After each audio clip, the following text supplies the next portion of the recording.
Welcome to the Hope for the Animals podcast, a project of compassionate living. I'm your host, Hope Bohannick, and today I'm bringing back one of my favorite interviews because I will be hosting our Humane Hoax Online Conference coming up on March 17th, and I want to entice you to register. So, in reflection of the topic of humane washing, I'm replaying an interview with Lisa Barca. She is one of the contributing authors to my anthology that's called The Humane Hoax: Essays Exposing the Myth of Happy Meat, Humane Dairy, and Ethical Eggs. Lisa's chapter in that anthology and much of our conversation in this podcast is about how the humane hoax is portrayed in media. And she has some really interesting insights into humane washing and how media, like the press and journalists, unquestionably support farmers. They're rarely challenged, and there's such a romanticized air and notion around them, especially if there's a story on small or quote unquote humane farming. So this interview was from a couple of years ago when my book came out. And even if you have heard it, I think it's worth a re-listen. I do these interviews, I edit the podcasts, I listen to them over and over when I'm preparing them, but even I forget details and information pretty quickly. So I like to go back and re-listen to some of them, and this is a recent one that I felt was really worth replaying. I felt it was a really intelligent and insightful conversation, and that's what you will get: insightful and intelligent information with our upcoming Humane Hoax Online Conference. That's on Tuesday, March 17th. I'm really excited about this year's lineup of presenters, and each of them has actually been a fairly recent guest on the podcast. Layla Kassam from the UK, from Project Phoenix. We talked recently on episode 128 about movement building and the importance of the grassroots and grassroots organizing, but she also has a keen insight into humane washing, what she calls welfare washing. I learned from her that in the UK, that is the term that's kind of mostly used as welfare washing because the word welfare is more frequently seen on labels and marketing, whereas here in the US, it's humane, though we do see both words. And I'm really excited to hear more from Layla. I loved her episode. It was a more recent episode. If you haven't heard that one, I really encourage you to go back to episode 128 and check that one out. And she's just amazing. I'm excited to have her at the conference. And also presenting is Faraz Harsini of Allied Scholars for Animal Protection, and Leah Wilborn, who is the newest member of our Humane Hoax Project team. Both of them have recent podcasts as well that you can find just by scrolling back in our library. And for this year's conference, we're going beyond the labels and we're going to focus on language and narrative. What language are we using as animal advocates that perhaps is outdated as the industry is changing? What is the story and the narrative that we are telling about animals to consumers? And is our message the most effective it can be in light of humane washing in marketing? And narrative is so important. That's another piece that Layla Kassam talks about a lot, is narrative in our messaging. I too am very interested in language and how we express ourselves the most effective. So this one's going to be really, really good. Please register. It's free. And even if you can't make it, register, and then you will get an email with the links to the presentations after, so you can listen at your leisure. So again, I'll have links to more information and the registration in the show notes of this episode. And as always, if you're hearing this after March 17th, we will post the presentations on Compassionate Living's YouTube page. So you can always go there after and check out the conference presentations. Okay, I hope you enjoy this replay. Here we go.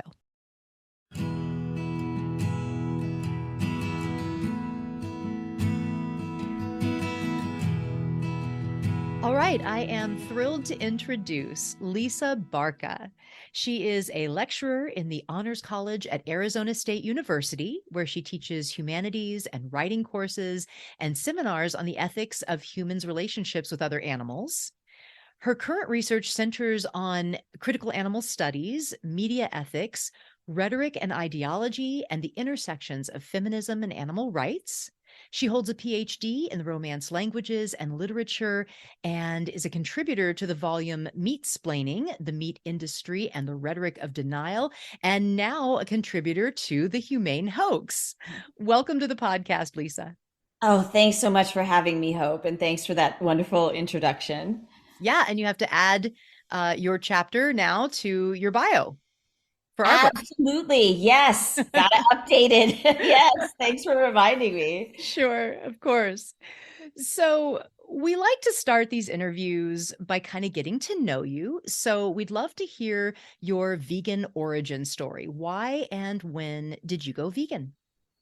Okay. I'm actually so glad that you asked this because really it's so important and it's very emotional for me. Mm, So I had been a vegetarian for a very long time, about 20 years. And because, I had heard, vaguely some things like back when I was in college about, oh, animals being abused and this is terrible. And, back then there weren't like all these videos and everything. And so I became gradually vegetarian and stopped eating animal flesh, but I was still consuming, dairy and eggs. And then in early 2017, I saw a video online of a mother cow and her baby being separated on a dairy farm. wow. And any of us who have seen this, it's just such a heartbreaking, tragic moment where the mother is just mooing and running after the cart or the car as much as she can, and the Yeah. baby is terrified, and it just I could just see it. I could see the suffering. I could see, this is a mother's grief and a child's fear, regardless of species. And I was just like, how did I not know this? And I cried. And then I instantly became vegan and I never looked back. Wow, yeah, it is horrible, and I just read an article that was going around social media about a man that was trampled, a farmer that was trampled because he was trying to take a dairy calf from the mom, and the Mhm. mom just went ballistic and trampled him, and he was like in the hospital. I mean, that's how desperate they are, and to not have their babies taken away from them, it's yeah, it's very painful. Absolutely. Yeah. And they'll for days, right? Or they'll just go around the area where they last saw their baby, like mooing and calling for them. And it's just, yeah, it's Yeah, an yeah, incredibly tragic thing. And so, yes. so I guess, these videos, because sometimes we discuss in the movement, like how much should we use videos and all of this. And there's a really good, debate to be had there. But I guess I will say for me, it was a video that really sort of made the light bulb go on for me. Right, kind of a graphic video or a very intense and sad video. Yeah. Exactly, exactly. I felt like I guess I had to see it. Wow. Well, I love that now you have dedicated yourself to this cause. You're actually teaching on the university level about these issues, about animal rights issues, and you're a wonderful writer. And now you've contributed a chapter to our anthology called The Humane Hoax. Mhm. And I love your chapter so much. It's called Humane Myths and Media: The Reproduction of Speciesism in Mainstream US News, Mhm. and it's really well written. It's so engaging. You have so many good critiques and points that you make. You talk about the absent referent, which is a term that's coined by Carol Adams, who is another contributor to the book. Can you explain what the absent referent is and how it relates to the humane hoax? Absolutely. Yeah, thank you, Hope. So the absent referent can be thought of as the erasure or the hiding of non-human animals' identities and even their existence through these culturally reinforced forms of denial that prevent people from connecting animal-derived products that they're consuming with the living beings who were killed or exploited for those products. Yeah. So I think, as Carol Adams puts it, something like, it takes the moo and the cluck out of the, dead cow or dead chicken that Mm. people are eating. And an interesting Mm. case, for instance, where the absent referent might be disrupted for, say, the average US consumer would be, sometimes there are these stories about, people eating at one of these fast food, chicken restaurants, and they find a part that's not supposed to be in there, like a beak, or a foot. And it's like, oh, wow. It's just this reminder, right, that this is a chicken. Yeah. And that would just be an example of something that disrupts the absent referent, which otherwise for such a consumer is completely active. They're just not at all connecting what they're eating with the animal. Yeah, and I think how it kind of relates to the humane hoax is the use of these labels and this language that separates again from the living being, separates the product from the living animal, right? Oh, absolutely. So Carol Adams, who I have to say is just such a big inspiration to me and to so many scholar activists in the movement. She originally developed the concept of the absent referent in her 1990 book, The Sexual Politics of Meat, Right. which is now a classic. Yes. In 2013, in an interview in the Journal for Critical Animal Studies, Carol Adams was asked about the absent referent in the context of this, then growing, well, still growing, trend of quote unquote humane and do it yourself farming. And in this interview in 2013, Adams broke down the absent referent into three elements, as she calls them, X, Y, and Z. So X is the violence committed against the animal, or basically just the killing of the animal. Y is the concealment of that violence or not, whether it's shown or not. And the Z is the objectification of the animal by seeing them and referring to her or him as, with objectifying terms like meat or industry terms like pork, beef, or just legs and so forth, right? So basically, the short version, so we have X is the violence, Y is the visibility slash invisibility, and Z for objectification. So basically, Adams argues, and I agree, and I have found this in the media that I've looked at, that in the humane, quote unquote, farming sector, X and Z remain exactly the same. The violence and the objectification are completely operative. I mean, in some ways, they seem even worse. The main claim of these quote unquote humane, meat producers is that it's the Y part, the visibility that they are providing. They claim that their main innovation is making the realities of animal farming visible. Mm. But in actuality, and this is true to some extent, which I'll talk about in a minute, but they actually still conceal quite a lot. They misrepresent almost everything. And I would just also like to comment on just this idea of visibility in and of itself as some kind of tool or pathway to liberation. So just making an oppressed group or oppressed being visible does not just in itself help them, help that being, or help the public to empathize with them Mm. or to do anything to address the injustices that they're experiencing. I mean, one example, and I know it's a very different situation, and so I would take this as a loose analogy, but women are just hyper visualized, right, in our culture, in objectifying ways, and that certainly has not helped.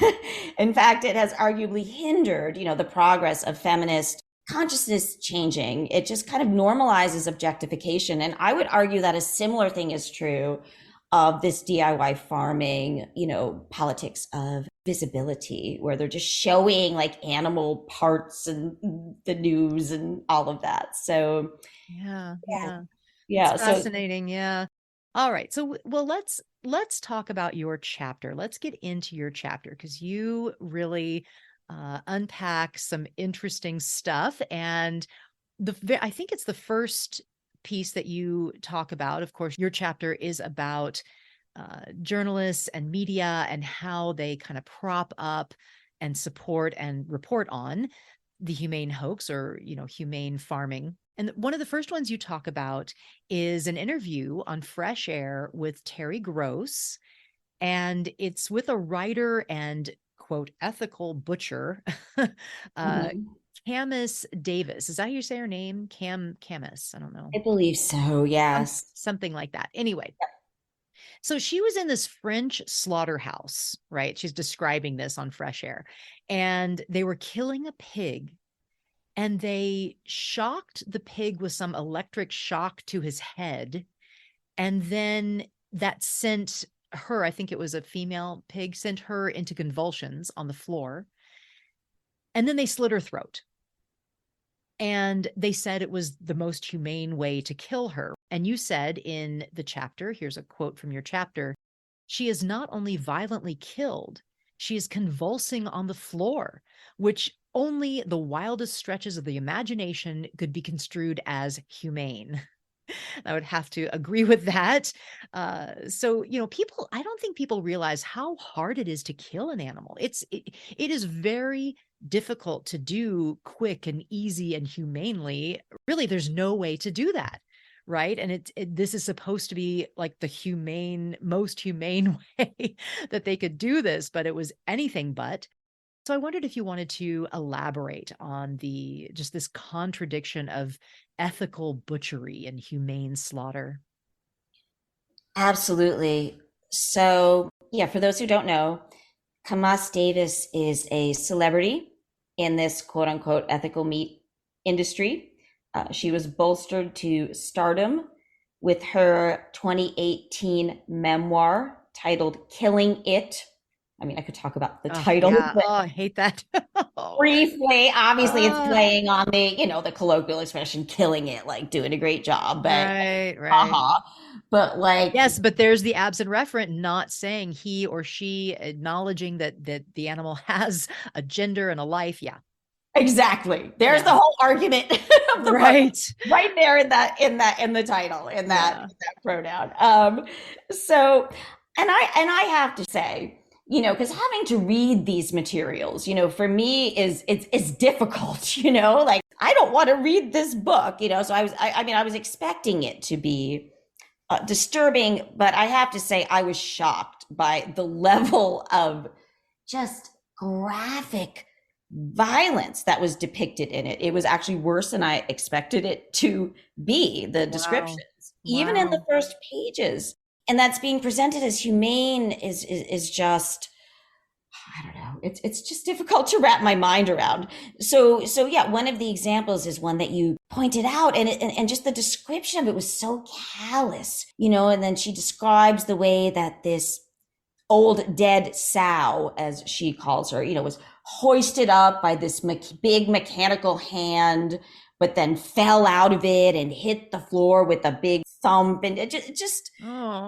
it just was Ugh. horrifying and so heartbreaking. So, as concerns this mother pig, so we should just talk about her for a minute, since this is the first example that Kamas Davis uses in her book of animal killing. So it's said that she's a mother and that she was done making babies, quote unquote. That's the exact language. So that was her job, making babies. Now she's done making babies. So it's time to turn her into sausage. This is the kind of Wow. language that's used. Wow. So, and the way that she's exploited, right? So obviously, this incredibly violent killing is a huge form of violation, but we also should think about the other forms of oppression before the killing.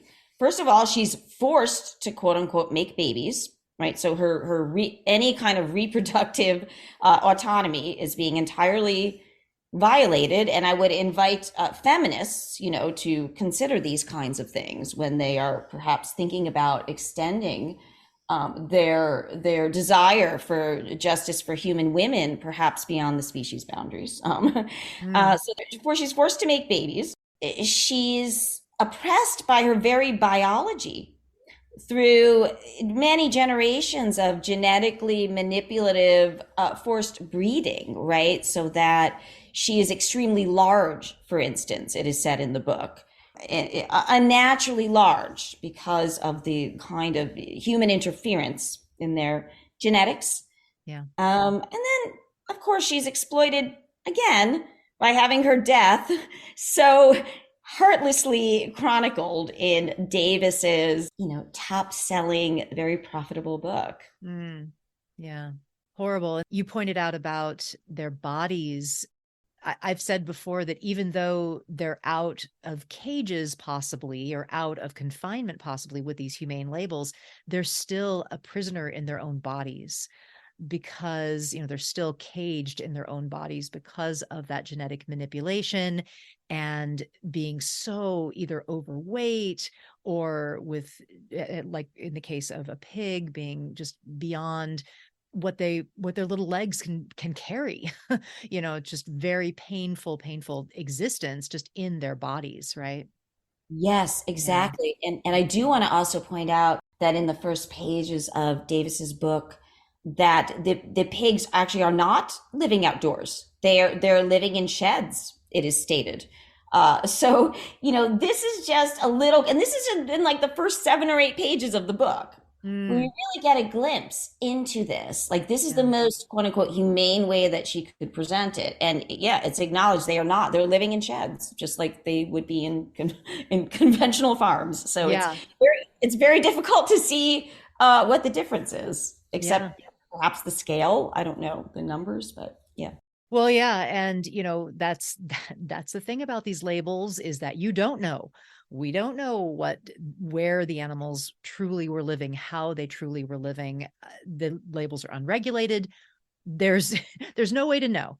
Even if you go to the farm, you're just seeing one snapshot of one day. You have no idea what happened before, what happens after to these animals. So, yeah, it's, they're the labels mean nothing.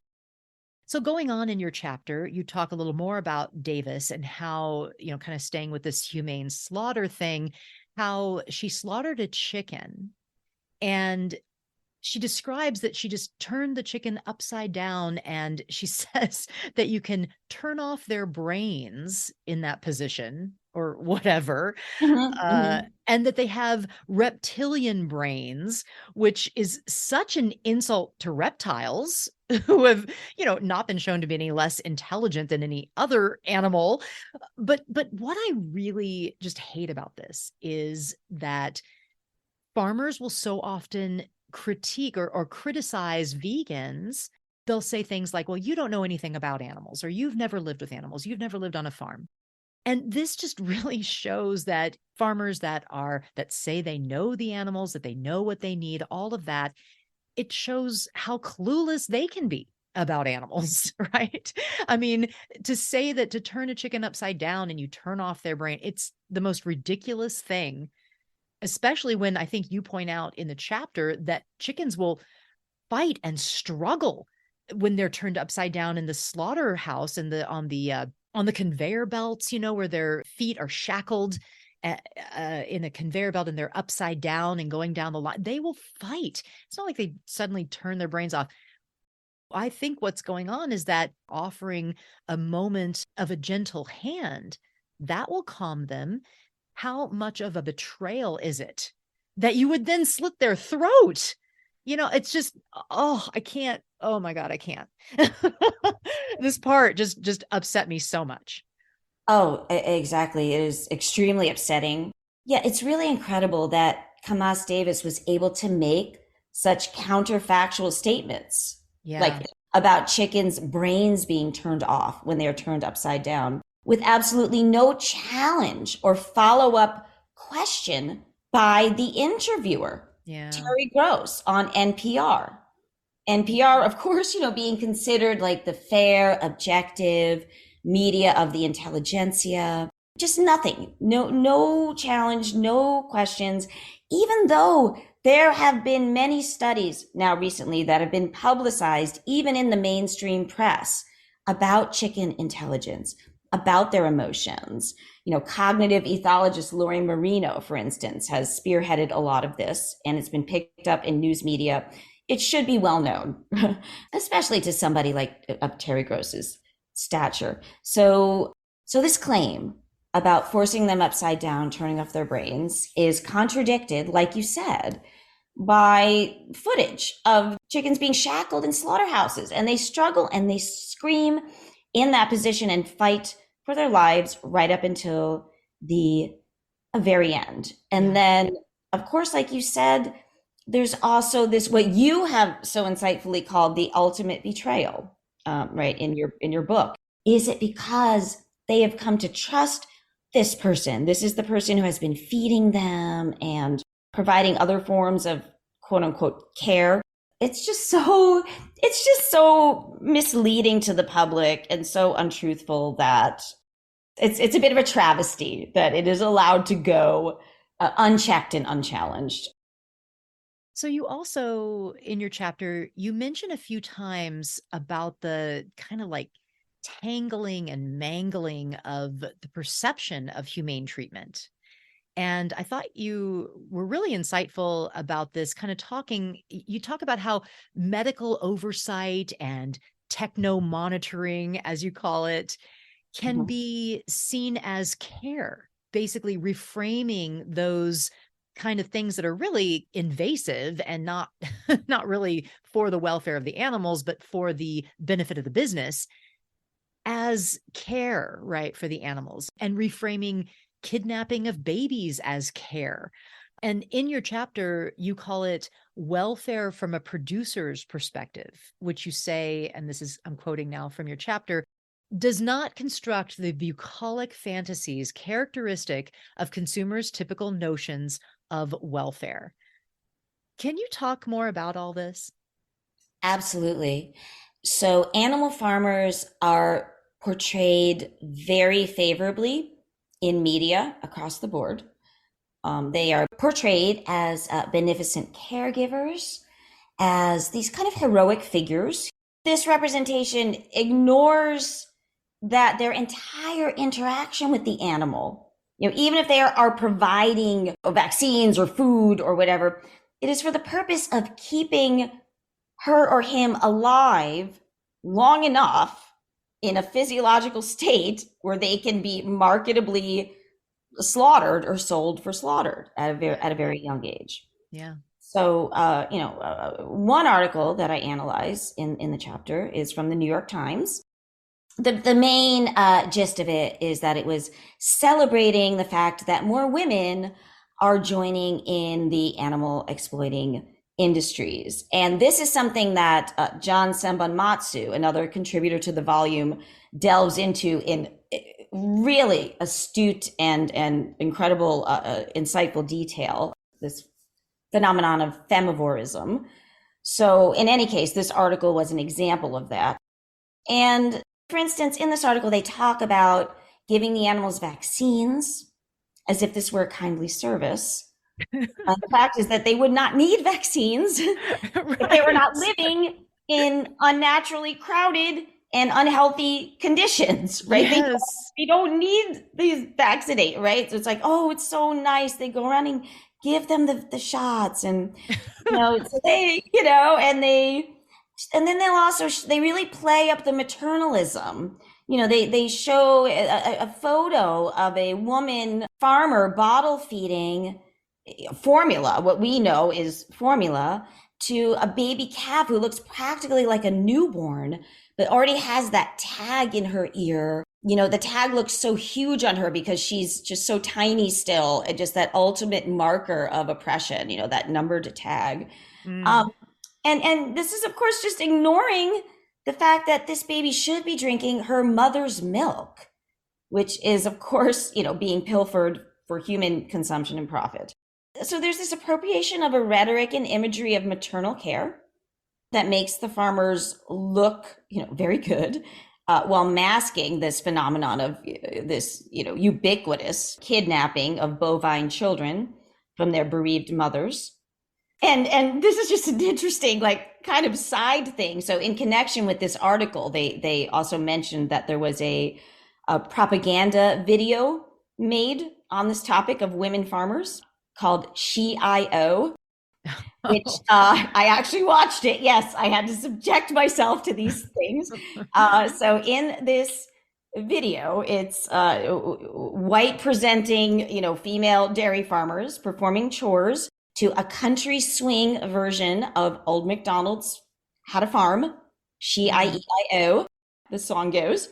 And according to the New York Times, it debuted on National Women's Equality Day and went viral. So among its choreographed emotional appeals, again, is a young girl bottle feeding an orphaned calf, as if this was necessary, for humans to milk feed calves when their mothers have udders full of milk meant for them. And of course, we'll never see them again. Mm. I think to the average consumer, the average viewer who hasn't thought about this, like I think even myself, right? Back in the day, would have been like, oh, I mean, I don't think I would have been impressed by it, but I wouldn't have thought, I wouldn't have seen. You don't question it. You think that, oh, well, yeah, how wonderful that they're helping and caregiving these animals. Yeah. Yeah. Right. And it's like, it's like very cute because it's like this little girl, this little calf, and it's like, oh, but those of us who like know what goes on behind the scenes, it's so horrifying in this uncanny way. Absolutely. That, any baby would be taken from their mother and then fed a bottle formula when her mother is right there, could absolutely be caring for her and loving her and giving her the milk that was meant for her. It's awful. Yeah. It is. And also the pseudo-feminist, branding is, again, this femivorism that John Sambon-Matsu elaborates on is just adds, I guess, to use a cliche, adds insult to injury, it just adds an extra level of, just travesty and injustice to the whole thing. Yeah, absolutely. And we actually talk about John's chapter in the last episode, the episode before this one, where we have kind of a book club, Humane Hoax book club, and we unpack John's chapter. So check that out if you haven't. So at the end of your chapter in the Humane Hoax, you actually offer some recommendations to media, like how they can improve their coverage, help animals to not be erased, to have less speciesist kind of language and ideologies. Can you share some of those with us? Absolutely. So one thing would be to personalize non-human animals and portray or attempt to portray their experiences and their status as victims in these systems. Now, this is a big ask. Yeah. Obviously it is still very speciesist world, and with how far outside the mainstream thinking that is. But, I think we need to have big goals and high standards and, try to move towards them. But that would be the main thing. So, and here I'm drawing, in part on the excellent work of Carrie Packwood Freeman and Deborah Merskin, who have done excellent work arguing that ignoring animal perspectives is a violation of the press's public service obligation and guidelines. They cite the U.S. Society of Professional Journalists Code of Ethics, which mandates that journalists should give voice to all of those affected by the issues that it reports on. And if the animals are not, affected by this, or the main stakeholders in these stories, then I don't know who is, right? So that would be one thing, not just ignoring them as stakeholders and using them as props in human interest stories. Balancing the perspectives of animal exploitation industry representatives with those of animal advocates, or at the very least with those of individuals who do not have a vested financial interest in the continuation of these industries. Yes. When you read these things, like sometimes they'll like get a quick quote from, someone from PETA or something like that. They'll probably like just maybe throw in like something, not all of them, but sometimes they will do that in. But it is very far outweighed by the number of, farmers and usually very high level industry representatives. The amount of quotes from them Yeah. should be balanced out. And just acknowledging that people's food decisions have ethical impacts. That's something that's just left out, right? Any kinds of like, appeals to veganism, or even a mention, that could be something that could be an ethical thing to do. And hand in hand with that, not assuming that all readers are non-vegan. Often you'll see language like, and granted, most people are not vegan, of course we know that, but language like, the meat we eat. It's just like, well, I'm not in that group. Do you know what Yeah. I mean? Just at least acknowledging or recognizing that not everybody participates as, direct consumers in these systems. So those would be some of my recommendations. Yeah, that's great. That's great. And yeah, it's so frustrating how you'll read an article and it's nothing but the farmer's perspective. And it's like, well, wait, wait a minute. This person has a financial vested interest in an industry. That's not an impartial voice, about issues. And I think it's interesting because farmers tend to get a pass with this kind of thing. Other industries, like take the oil industry, right? If Yeah. there's some reform in the oil industry, we're not going to just hear from oil industry representatives about this supposedly better form of, right? No, we would never do that because we understand that they have a financial vested interest in it. We would also hear from environmentalists and from engineers or whatever, right, about it. It's just not that way with farming. Somehow farmers, they have this, very romantic kind of ethos around them, and they're kind of exempt from thinking that they could do any harm. It's very frustrating when you read some of these articles and there is just no other perspective but the industry. Absolutely, Hope. And we would not accept that in other areas, Yeah, as yeah. you just stated so well. And yes, of course, animal farmers are very romanticized, in the public, imagination, and the media certainly contributes to that. And we definitely see that reflected in these news stories. Yeah. Yeah, but some industries like the oil industry, really, they're so pollutive and so problematic that it can't be reformed. It needs to be replaced. And we're recognizing that with fossil fuels, and we need to recognize that with meat, dairy, and eggs. This industry can't be reformed. There are inherent cruelties, there's inherent violence, and ecological disaster that's going to come from this. So that's what frustrates me around the humane hoax, is that this isn't an industry that needs reform. This is an industry that must be replaced. So this has been fun. I have so loved talking to you.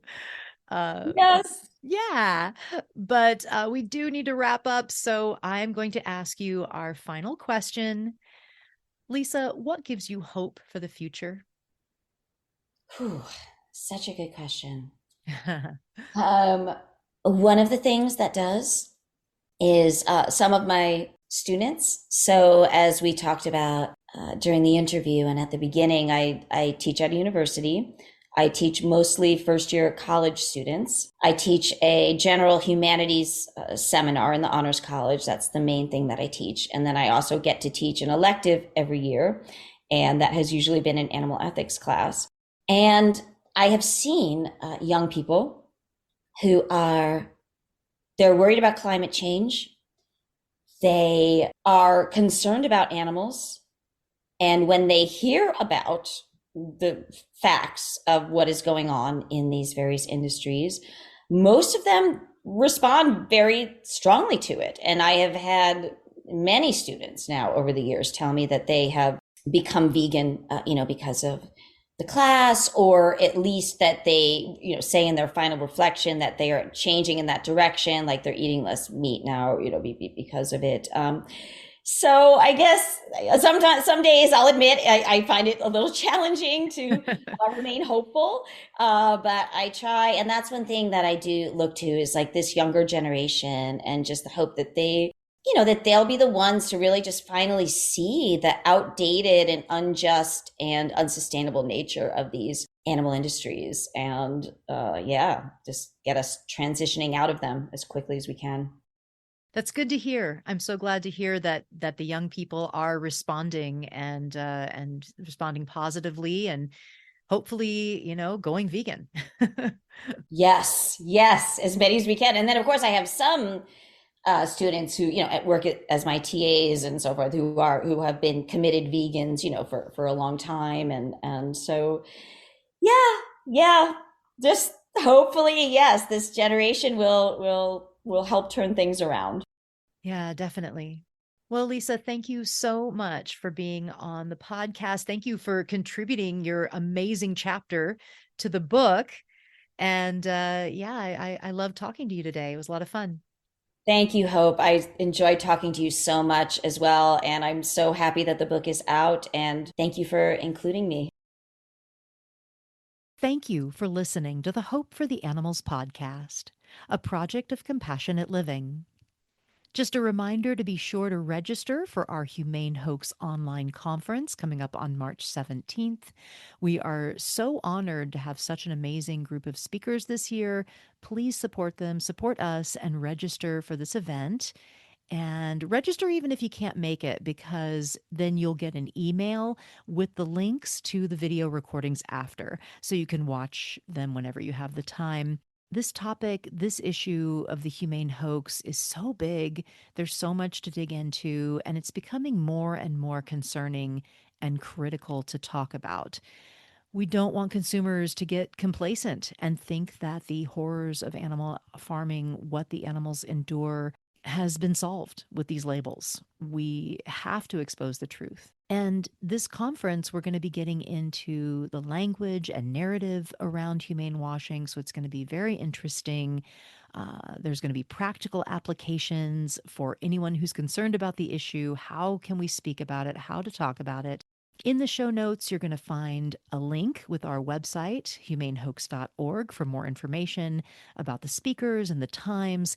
And I'll also have the registration link in the show notes. As always, if you are listening to this after March 17th, 2026, after the conference, you can find the presentation videos at Compassionate Living's YouTube page. We will post the speakers' presentations there after the event. So I hope to see you there at the Humane Hoax Online Conference. And please live vegan.